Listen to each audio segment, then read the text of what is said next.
सिर्फ इतनी बात कहना चाहता हूं कि मैंने हिंदुस्तान का जो थोड़ा बहुत इतिहास पढ़ा है और अपने बचपन में जो देखा है, उसमें हिंदुस्तान की आम जनता ने मिलजुल के रहना सीखा था। मोहब्बत थी। मेरे उस्ताद थे, मेरे टीचर थे मौलवी अहमद बख्श, सरकारी मास्टर थे। जब मेरी बहन बीमार पड़ी, मैं कक्षा 4 में पढ़ता था और मैं स्कूल गया, तो मैंने कहा, उसकी मेरी बहन को बड़ी चेचक निकल आई थी, आंखें बंद हो गई थी, ऊपर टोपे पे बड़े बड़े फोले थे, जीप पर थे, पानी कई दिन से पिया नहीं था। मेरे पिताजी ने उसकी नब्ज देखी तो बोले दोपहर तक मर जाएगी। तो मैं स्कूल गया तो हमने कहा मास्टर साहब आज मेरी बहन मर जाएगी दोपहर तक। बोले क्या हुआ उसको? हमने कहा उसको बड़ी चेचक निकली, कई दिन से खाया पिया नहीं है, उसने आंखें भी नहीं खोली है।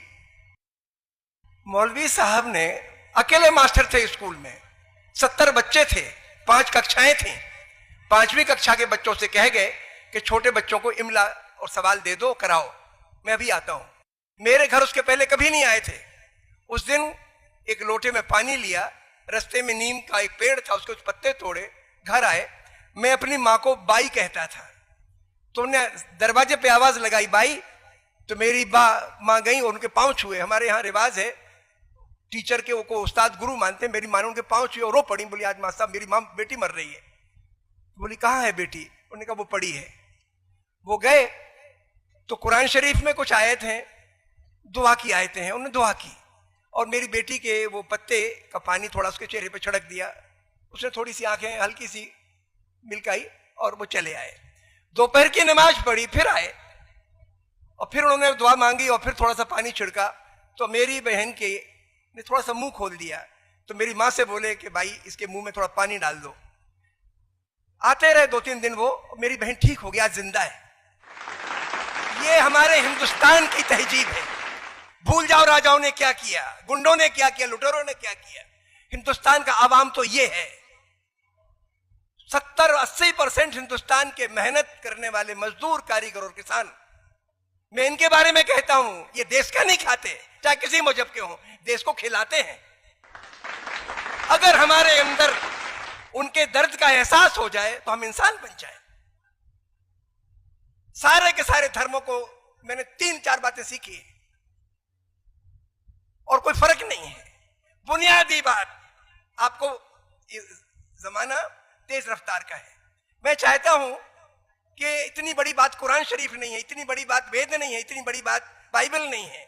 हम चाहें तो सबको पढ़ भी सकते हैं। जब आप इतनी बड़ी साइंस की बड़ी मोटी मोटी पोथियां पढ़ लेते हो तो इनका सार समझना मुश्किल काम नहीं है। और सब का सार क्या है मैं तो ये समझाऊं उनको पढ़ने लिखने के बाद, और या अपने उस्तादों से सीखा है। मैंने पूरे ग्रंथ नहीं पढ़े हैं, थोड़ा बहुत ही पढ़ा है, लेकिन 4-5 बातें मेरे जहन में बैठ गई है। पहली बात, सारी दुनिया का भगवान अल्लाह एक ही है। दूसरी बात, सारी दुनिया के इंसान एक हैं, कोई फर्क नहीं है, सारी दुनिया के इंसान एक हैं। तीसरी बात, जो आदमी मेहनत की यानी ईमान की रोटी खाता है वही भगवान के दरबार में पहुंच सकता है। ईसा मसीह ने इसके बारे में यूं लिखा, कहा कि सुई के सुराख में से ऊंट भले ही निकल जाए, जो आदमी मेहनत की या ईमान की रोटी नहीं खाता वो भगवान के दरबार में नहीं पहुंच सकता। पैगंबर मोहम्मद साहब ने यह कहा कि ब्याज से परहेज करो, माने मजबूरी का, किसी की मजबूरी का फायदा उठा के उसको लूटो मत, किसी की मेहनत मत हड़पो।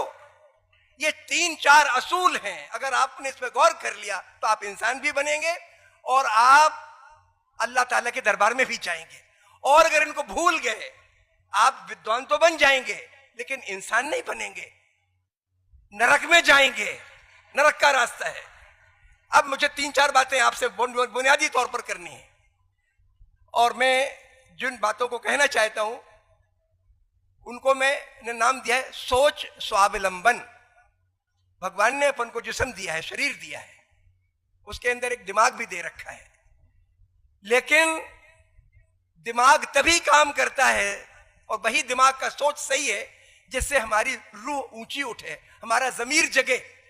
जिस सोच से जमीर मिट्टी में मिले वो सोच फजूल है, वो अकलमंदी फजूल है। तो मैं सोच स्वावलंबन के बारे में दो चार बातें आपसे कहना चाहता हूं। पहली बात तो ये, कुरान शरीफ में जो पहली आयत उतरी मोहम्मद साहब पे वो ये थी, पढ़। अब उस वक्त तो पढ़ने के लिए कुरान शरीफ तो नहीं थी, पहली आयत थी वो, तो क्या पढ़ो। तो हमारे एक दोस्त ने हमें एक बात अच्छी बताई, उन्होंने कहा कि दुनिया में जो कुछ है उसको पढ़ो, लेकिन मोहम्मद साहब ने एक खुलासा किया, उसका बहुत गजब का खुलासा है। उन्होंने कहा कि पढ़ने के माने हैं आप अच्छे और बुरे का फर्क करना सीखो, और जो चीज अच्छी लगे उसको अपने जीवन में उतारो। यह पढ़ाई। अर्जुन को, सॉरी, जब अर्जुन पांडव थे, पढ़ते थे, तो उसमें भी यही वाकया आता है। उसमें हुआ ये कि उनके गुरु थे द्रोणाचार्य। द्रोणाचार्य ने लिख दिया सत्य बोलो, झूठ और चोरी ना करो, ऐसा संस्कृत का एक वाक्य था जिसके माने थे सच बोलो और चोरी ना करो। अगले दिन बच्चों से पूछा, किसी ने सबक याद हो गया? सबने कहा जी याद हो गया। युधिष्ठिर से पूछा तुम्हें याद हो गया? बोले नहीं हुआ। तो उन्होंने कहा बड़ा गंवार लड़का है, इसको इसकी या तो याददाश्त कमजोर है या इसका दिल नहीं लगता। कई दिन गुजर गए, हफ्ता 10 दिन गुजर गए, तो बाद में फिर पूछा तुझे याद हुआ क्या? बोले आधा याद हुआ। बोले सुनाओ, आधा सुनाओ। सच बोलो। बोले इतना याद नहीं हो, चोरी मत करो। बोले अभी मैं चोरी कर लेता हूं।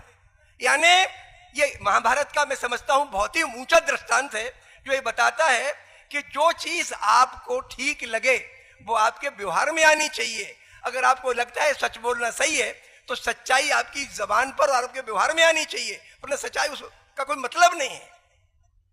मैं इसलिए ये बात कह रहा था, चाहे आप कुरान शरीफ को देख लो, चाहे महाभारत को देख लो, जो बुनियादी सच्चाइयां हैं वो सब जगह फैली पड़ी हैं।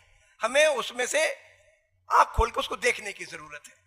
तो पहली बात मैं सोच स्वावलंबन के बारे में ये कह रहा था कि हमारे बच्चों को और हमें और आपको अपना सोच सच्चाई पर आधारित रखना है, गलत फहमियों पे नहीं। और हमने बहुत गलत फहमियां बना रखी अपने बारे में भी। हम जो है नहीं वो दिखना चाहते हैं, दिल में कुछ, जुबान पे कुछ, व्यवहार में कुछ, हम अपने बारे में धोखा देते हैं। और हमने दूसरे मजहबों के बारे में, दूसरी जातियों के बारे में तो इतनी दुर्भावनाएं पैदा कर रखी, इतनी इमेज बना रखी है। गरीब मेहनतकश मजदूर में हमारे लिए बादशाहों की तस्वीरें दिख जाती हैं। हम हो क्या गया? तो जिसका सोच इमेजेस पर बनी हुई तस्वीरों पर आधारित होगा वो सच्चा तो नहीं हो सकता, और जिस सोच में सच्चाई नहीं होगी वो आपकी आत्मा को मजबूती नहीं दे सकता। तो मैं पहली बात कहता हूं कि आपको अपने दिमाग में जो आपने अलग अलग समुदायों की तस्वीरें बना रखी हैं, अलग अलग जातियों की, अलग अलग मुल्कों की तस्वीरें बना रखी हैं, हटा दो। सच के रास्ते में वो बाधा है, ये बहुत बड़ी बाधा है। अभी हम उबर नहीं पाए इस बीमारी से, आपको उबरने की जरूरत है।